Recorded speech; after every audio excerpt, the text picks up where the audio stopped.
অবশেষে আমেরিকা থেকে ভারতে ফিরছে প্রায় ১৩২ কোটি টাকার ৬৫৭টি বহুমূল্য মূর্তি। বছরের পর বছর ধরে ভারতের মন্দির থেকে চুরি হওয়া এই সমস্ত প্রাচীন নিদর্শন এবং দেবদেবীর মূর্তিগুলোকে পাচার করা হতো সুদূর আমেরিকায়। কিন্তু বহু বছর পর বর্তমানে এই সমস্ত মূর্তিগুলোকে এবার ফিরিয়ে আনা হচ্ছে ভারতের মাটিতে, তাও আবার একসাথে। কিন্তু প্রশ্ন হলো, এই অসাধ্য সাধন কিভাবে করছে ভারত? কারণ এত বছর ধরে এই মূর্তিগুলোকে চুরি করে রাখা হয়েছিল এবং এগুলো ভারতে ছিল না, পাচার করা হয়েছিল আমেরিকায়। তাই এত বছর পর সেগুলোকে কিভাবে ফিরিয়ে আনা হচ্ছে, এই ভিডিওতে আমরা সেটাই আপনাদের জানাবো।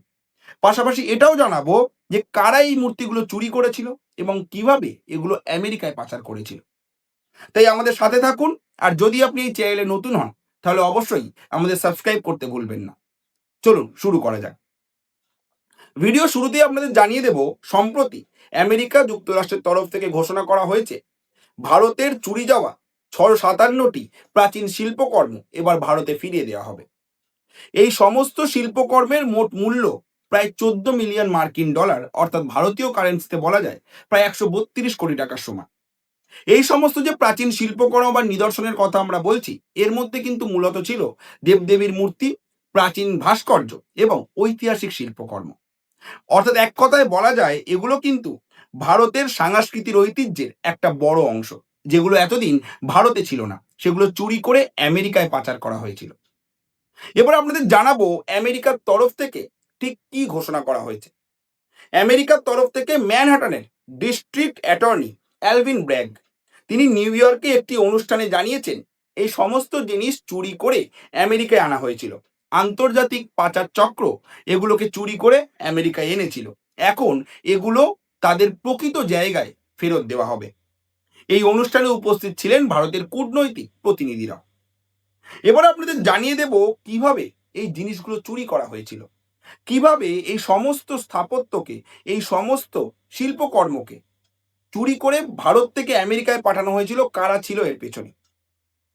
প্রথমেই জানাবো, এই যে জিনিসগুলো চুরি করা হয়েছিল, এগুলো কোনোটা চুরি করা হয়েছিল মন্দির থেকে, কোনোটা মিউজিয়াম থেকে, কোনোটা আবার গ্রামাঞ্চলের পুরানো স্থাপনা থেকে।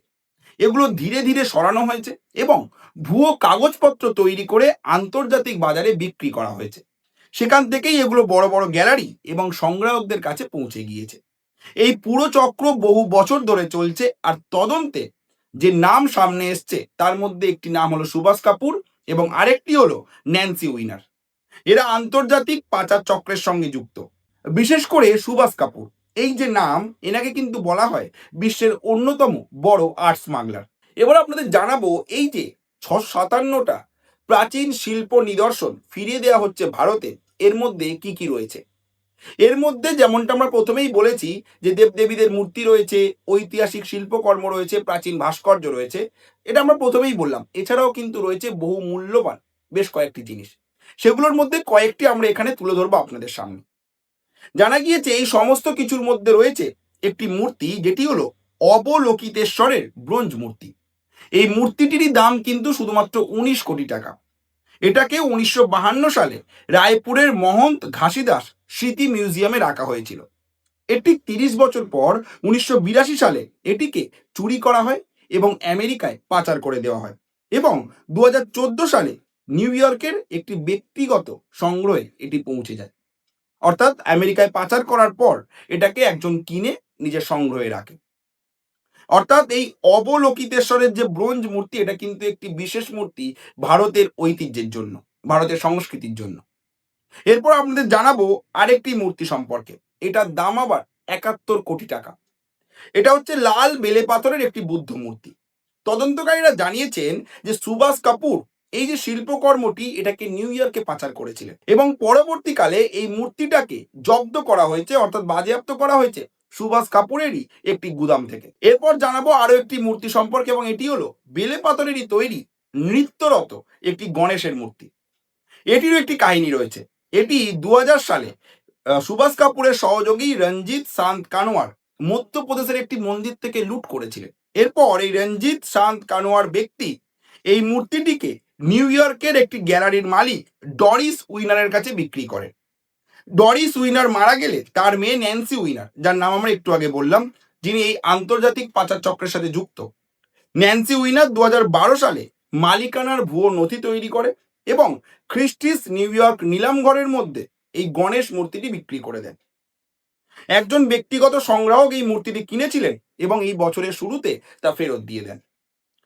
আর সব মিলিয়ে এই সমস্ত মূর্তির দাম, যেটা আমরা প্রথমেই বললাম, প্রায় 132 কোটি টাকার সমান। এবারে আমাদের জানাবো এই যে বিষয়টা করা হচ্ছে, আমেরিকা থেকে ফেরানো হচ্ছে ভারতে, এর পেছনে ভারতের কি ভূমিকা রয়েছে এবং আমেরিকার কি ভূমিকা রয়েছে। এই ঘটনা কিন্তু শুধুমাত্র একটা কোনো আইনি বিষয় নয়, এটা কিন্তু একটি কূটনৈতিক সম্পর্কেরও প্রতীক। ভারত এবং যুক্তরাষ্ট্র দুই দেশের মধ্যে সাংস্কৃতিক সহযোগিতার একটা বড় উদাহরণ কিন্তু এটা।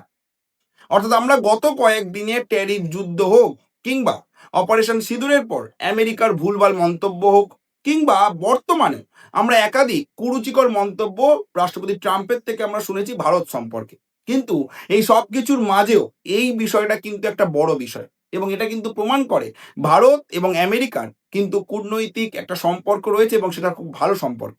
এরপরে আপনাদের জানিয়ে দেব, ইন্ডিয়া প্রাইড প্রজেক্টের সহ প্রতিষ্ঠাতা এস বিজয় কুমার জানিয়েছেন এই যে মূর্তিগুলোকে ফিরিয়ে দেওয়া হচ্ছে এই সম্পর্কে জানিয়েছেন, 1.5 দশকেরও বেশি সময় ধরে আমাদের কাজের ফল দেখতে পাওয়াটা সত্যি আমাদের জন্য এক গর্বের মুহূর্ত।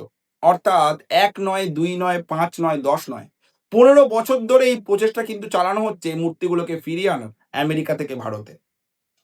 তিনি আরো জানিয়েছেন এই যে লুটে নেওয়া যে মূর্তিগুলো সেগুলোর সন্ধান করা এবং ভারতে সেগুলো ফিরিয়ে আনার জন্য HSI অর্থাৎ হোমল্যান্ড সিকিউরিটি ইনভেস্টিগেশনসের নিরন্তর প্রচেষ্টার জন্য ভারতের তরফ থেকে তাদেরকে ধন্যবাদ জানানো হচ্ছে।